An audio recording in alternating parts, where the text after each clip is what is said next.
Hi everyone! Welcome back to my channel, and for today's video guys, share ko sa inyo yung isa sa mga best property right now na mga offer ko. Ito siya, ito yung White Beach natin yan. So kung gusto mo ng property na alam mo yun, may free access sa beach with amenities and free selling po siya, very affordable price with the guardhouse and may mga lines for water, electricity, drainage, concrete roads. As this is the property na ma-offer ko po. So ito siya guys, ito yung ating white sand. Yan. So ito pong sa likod ko is resort po siya ng developer, no? So yung mga owners, kung bawa kayo is owner po nating property, is free beach access po kayo. But if you want to avail yung ating resort, is you are 20% discount. Yung mga overnight nya, or cottage, or swimming pool, yan. Or kung gusto mo mag-fishing, libre po yung fishing rod. Pwede rin kayo dito mangisda sa mga may mga bangus, tilapia po dyan. So ito yung beach guys, ito po yan. So right now guys is low tide, pero papakita ko lang sa inyo yung video ko kapag ka high tide po siya. Pag high tide po, hanggang dito po yung video. So white sand po yan, and ang maganda po dito is kahit nandun po kayo sa midulo is hindi po siya malalim. So good na good po siya para sa mga bata, kung may mga anak po kayo. So yung tubig niya kasi hanggang dito, pag high tide hanggang dito lang siya, kahit nandun malalim. Hindi siya yung beach na pagka, di ba yung ibang beach, bawa dito, biglang lalim. So not advisable sa mga bata. So dito guys, is ano siya, goods na good siya para sa mga may edad na or sa mga kids, no, na gusto ng getaway property. So this is that for you. And syempre guys, para ma-appreciate nyo agad muna kung ano ba itsura ng property na sinasabi ko, yes, actually nasa likod lang siya ng ating property. Is paliparan natin siya ng drone shot that you will see here on 3, 2, 1. Here is our drone shot.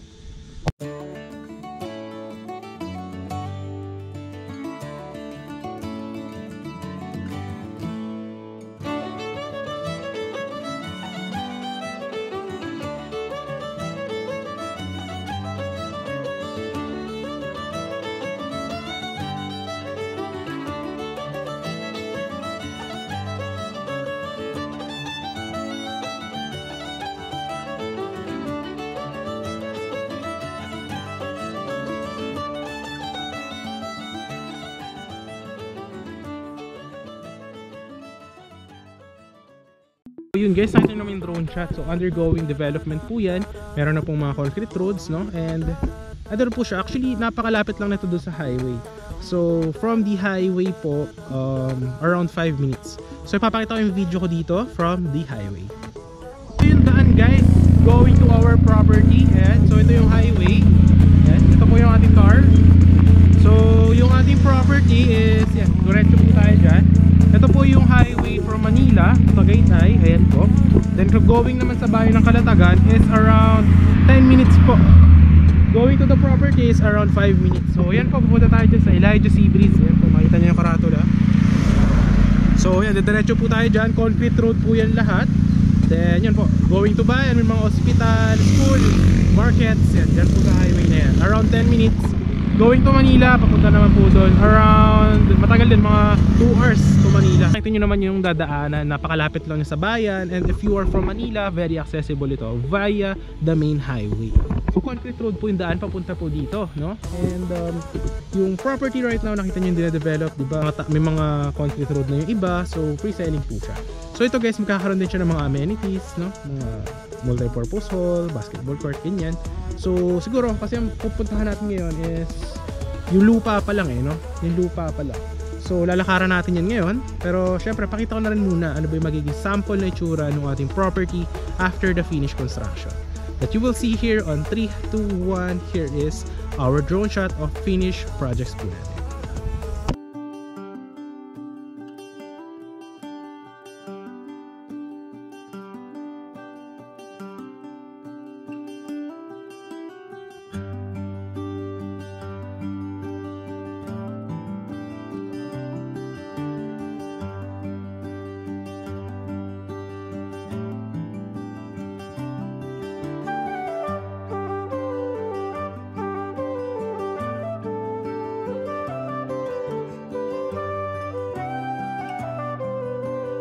Nakita nyo naman yung mga drone shots po natin. Ayan.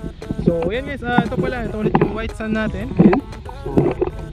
So yung white sand, alright. Tapos ito actually dito pagkagabi, pwede rin kayo mag-camping dito. Ayan. pwede rin kayo magrenta ng bangka. Napakalapit lang nito sa Little Boracay, if familiar po kayo, kasi yun yung sikat dito sa Calatagan. But actually dito sa beach natin napakalinis na, napakaganda. But pagka high tide po yan dito, may mga bangka po dyan, pwede kayo mag-rent. And then soon magkakaroon na rin tayo ng mga banana boats, no? Yeah. So dito guys, sa bakawan natin, ito, mga bakawan po yan. Magkakaroon po dyan ng, pagkagabi po dito may ilaw, pwede po kayo mag-camping. So bawa, mag-jowa kayo, pwede kayo mag-overnight dito, no? Ito yung mga CR from the beach para ma-maintain po natin yung kalinisan ng ating beach. Yan, makita nyo po yan dito. Ito po. Ayan, so may mga CR, mga toilet, may mga hugasan. Ayan po, kita nyo naman siya dyan. Alright, yan, may mga CR, malinis po yan, shower. Tapos may mga toilet. Ayan. So lalagyan po yan dyan, okay? Ito, marami po yan guys. Yan, mga shower para malinis yung ating property. Yan. So yan guys, yung mga lot owners natin yan, din yung free beach access, and may gagawin pa tayo mga ibang free beach access din sa lot owners. Ito po yung daan. So yung resort kasi dyan po yan, okay? So later on ipapasyal ko kayo dun sa may resort, pero ngayon lakad muna tayo papunta sa property, no? So dito po yung magiging daan ng mga lot owners, okay? Ito nyo naman yung drone shot kapag high tide, malinis po dito at maputi yung beach. Ito guys, yan, pwede kayo rito mag fishing, yan. Alright, so papakita ko mamaya yung price. Kung ba nakahuli kayo, magkano yung kilo yung mga fish natin. Dito siya, pwede mag fishing dyan. So yan, maraming undergoing construction ngayon dito guys. Pero pasukin muna natin yung, ito yung magiging access ng mga lot owners dito po sa beach natin. Alright, available pa ng mga lots. So right now is 4:45 PM po yan. Yan, hapon. And ang weather po dito is presko po siya, hindi mainit. Pero pag tanghali mainit po dito. So yan, may mga undergoing construction din tayo dyan. Pwede pala mag-overnight dyan sa resort natin. Ayan, makikita nyo po yan dyan. So ayan, undergoing po, tuloy-tuloy po yung mga tauhan ng... So ito yung magiging access ng mga lot owners. Pagka, iba kasi yung daanan ng mga lot owners, pero magkakaroon pa kayo ng free access pa na iba sa mga exclusive lang sa lot owners. So ayan guys, makikita nyo, undergoing po talaga yung ating development. Ayan. So ngayon, ginagawa yung ating road tracing. Ayan, kita nyo po. Alright, so malaki kasi yung property, around 5 hectares. So yan, punta tayo. Ayan mga to, mga tandaan na yan, yan yung mga gagawing concrete roads. Yan po. So may mga tandaan na yan actually. So para makita nyo yung itsura ng concrete road na sinasabi ko, ito po siya. Para makita nyo. Ayan, ito yung sample ng concrete road guys. Ayan. Tapos ang gagawin din, yung entrance is doon. Doon. Oo, kita sa camera. Pero ito yung sample ng mga drainage natin para makita nyo.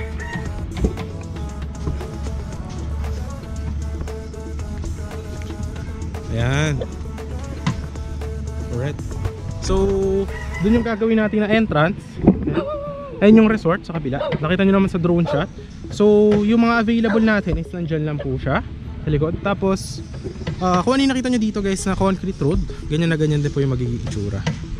Ayan. So very affordable po yung ating pre-selling price. Ayan. So may mga concrete road din yun dyan. Alright. So pasyal tayo sa mga available lots, no? Para makita nyo yung magiging itsura. Actually ito na, malapad po yan. Kasyang-kasya yung dalawang sasakyan. So tara, pakita ko sa inyo yung mga undergoing development. Ayan. So ito yung nakikita nyo, dyan po tutuloy yung ating mga concrete roads. Right? So yan, may mga tandaan na yan guys. Ito, tulad nito. So from here, itong ating red na yan, up to this one. Up to this one. Yan. So magiging concrete road po yan with drainage. Ito po yung drainage guys. Ayan. Ganyan pong kalalim yung drainage natin. So ito, tulad nito, concrete road din po yan. Alright. So tara, pakita ko sa inyo kung gaano siyang kalalim. So yan, ganyan. Tuloy-tuloy po yan guys. So with the lines for drainage, electricity and water po. So talagang maganda yung ating development. And then, yun nga, yung nakita nyo naman sa drone shot kung gaano siguro itong kalawak. And yan, right now yan, mga equipment natin. Yan. So nile-level po yung ating mga lupa para mas matibay. Yan po siya. Yan. Then meron din po dito. Ayun. Right. Dito, ano pala, may mga available tayo na lots dito. Yan dyan. Ito may ano to, ito yung magiging concrete road. Makikita nyo yung tandaan. So from here, yan, to this one. So around 8 meters guys. Yung main entrance nasa 10 meters yung road. So yan. So 8 to 10 meters po yung mga concrete road. Ito yung drainage. Ayan. Kita nyo. So dito guys yung mga available na lots. Yan. Mga konti na lang din yung remaining natin. Tapos actually may ano pa, may mga ibang mga 150 square meter, may mga 200, meron mga 250. Pero konti na lang, nasa wala nang mga 10 lots, mababa rin. So ano siya, right now ang computation nito very affordable kasi pre-selling discount siya. Then pwede na 2 years or 3 years to pay, 5 years to pay. Ang requirement natin is 2 valid IDs. So yeah. Tapos dito ang target natin na turnover is 2 years to 3 years. And any house design upon completion. For example, gusto mo lang for Airbnb, pwede mo share for Airbnb. Then kung rest house, pwede rin, no? Pwede rin na dream house mo. Yeah, mga ganyan guys. So maganda siya. Actually ano siya, win-win situation kasi pag ito na-develop guys, for sure ang laki na itataas ng mga price ng mga lots dito, no? And nakita nyo naman yung beach natin, napakaganda. And magkakaroon din tayo ng sarili pang, yung nakita nyo swimming area kanina, magkakaroon siya ng exclusive naman sa lot owners, no? Na swimming access din. Alright? Tapos kung nakita nyo yung drone shot, mahaba to guys eh. Ayan. So hindi ko na siguro lalakarin yung lapad nya, pero ganun pong kalaki. May mga available pa actually. Nandito actually meron na available dito. May mga available pa dito, 150 square meter yung cut. And napakalapit lang from the guardhouse na gagawin.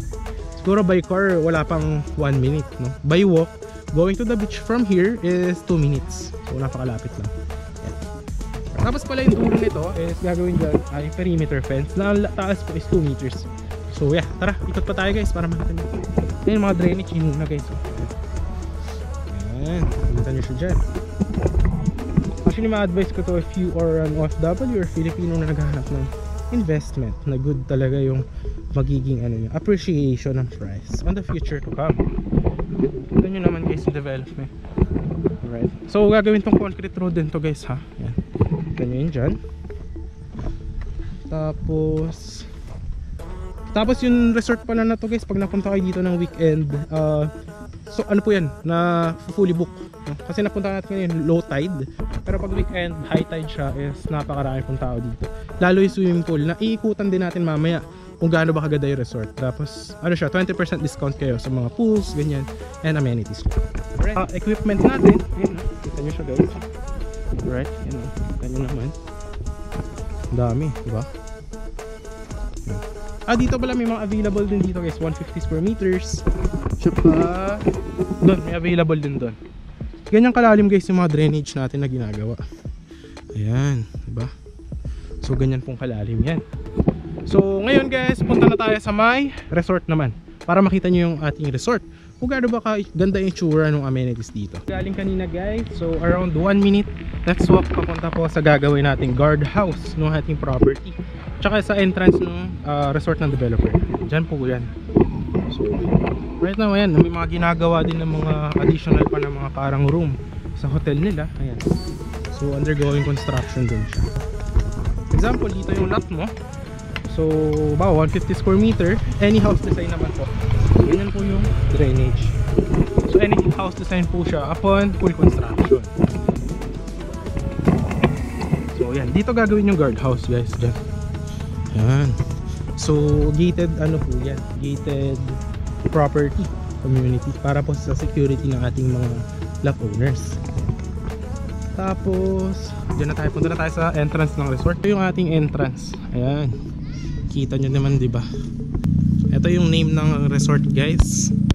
Ayan, Elijah Sea Breeze Resort. Ayan, yun yung pangalan ng ating resort. Tapos pwede rin kayo mamili dito ng mga foods.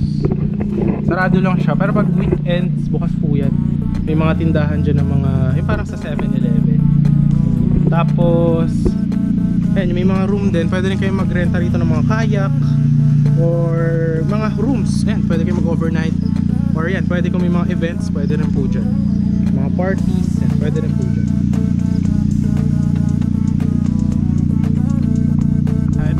ating mga for kayak. Ito. So affordable siya, no? Kayak, tapos tables, chairs, tent for event, yan. Camping tent, yan. Pwede rin kayo mag-rent. Yan. So very affordable. Yan, diyan kayo pwede mag-overnight, guys. Ayan, dito. Yan yung mga room. Pakita ko sa inyo yung sample. Tsura.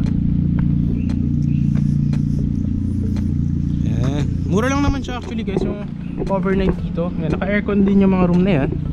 Meron din siyang mga CR. May mga design pa tayo, mga fish, oh.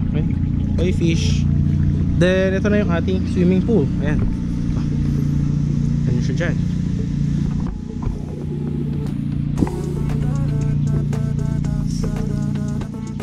So meron tayong swimming attire policy. Ayan.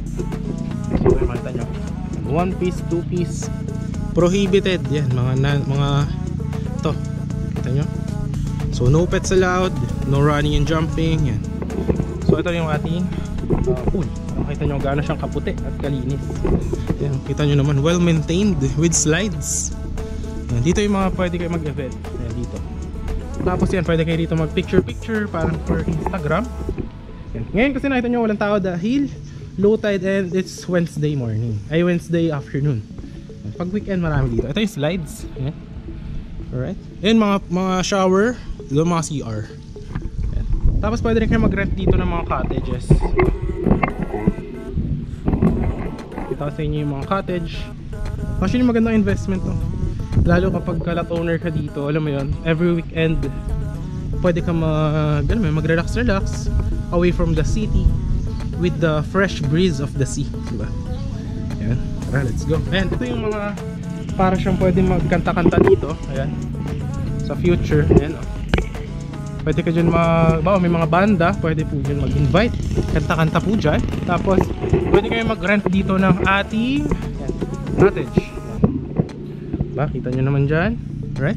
Tapos pwede rin na yan, kita nyo to, parang entertainment room. Yan siya, guys. Ba? Tapos yan, yung sa may fishing, yan, pwede kayo mangisda dito. Para makita nyo po, yan po siya. Maraming isda dito, guys, mga tilapia, bangus. Alam ko may crabs din dito, hindi ko lang sure, ha. Pero nakapangisda na ako dito ng tilapia. Doon yung mga presyo. 350 per kilo ata yung tilapia tsaka bangus. Ay, bangus ata yun, yung tilapia mas mura. So yan, free fishing rod na rin. Ganyang kalapad. Ay, maraming isda, oh. Ayan. So yun na yung ating property tour for today. Actually, ano siya, full tour, no? Kasama na yung ating resort, no? Hope na nagustuhan nyo siya, guys. Yeah. Hope na nagustuhan nyo yung ating property tour for today. And hope naman nabigay kayo lahat ng info, yung mga kailangan nyo po, no? Ayan. Ayan, no? Doon naman makikita. Eh, nakalagay doon. Sa fishing. Ayan. Kanin per kilo.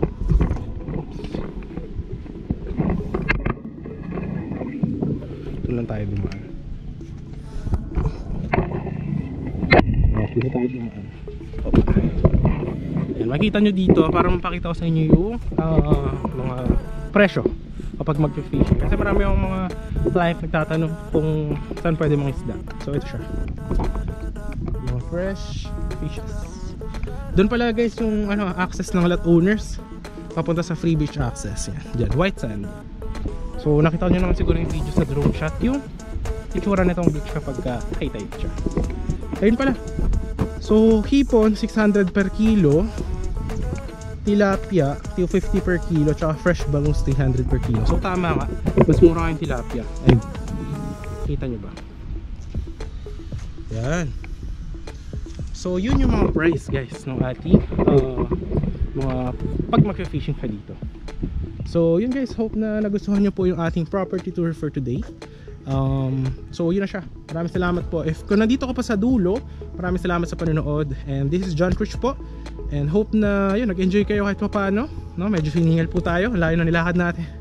Walking exercise. Ito yung ating sunset. Isipin mo naman yung view na yan, di ba? Every day, about every weekend, mapunta ka sa property mo dito after the turnover, after the pre-selling. Ito yung makikita mong view with the beach view and the fresh breeze view away from the city. Parang good for retirement lot or gusto mo siya na dream lot, dream house, no? I would highly suggest this property. So yun, guys, Actually good siya for sa future sa mga Airbnb, kasi dito soon or in the near future, di mo masabi, baka magkaroon ng mga more attractions para sa mga tourists, which will give more boost sa price appreciation ng ating nakuhang pre-selling na property. So yun guys, once again, this is John Critch po. Thanks for watching. Kung nasa ka man, kung nasa ibang bansa ka man, or nandito sa Pinas, hope you are having a great time. Maraming salamat po sa panonood. And have a great day. Message me lang on Viber or WhatsApp. Nandiyan po sa video yung aking mga contact. God bless and thanks for watching. Bye bye.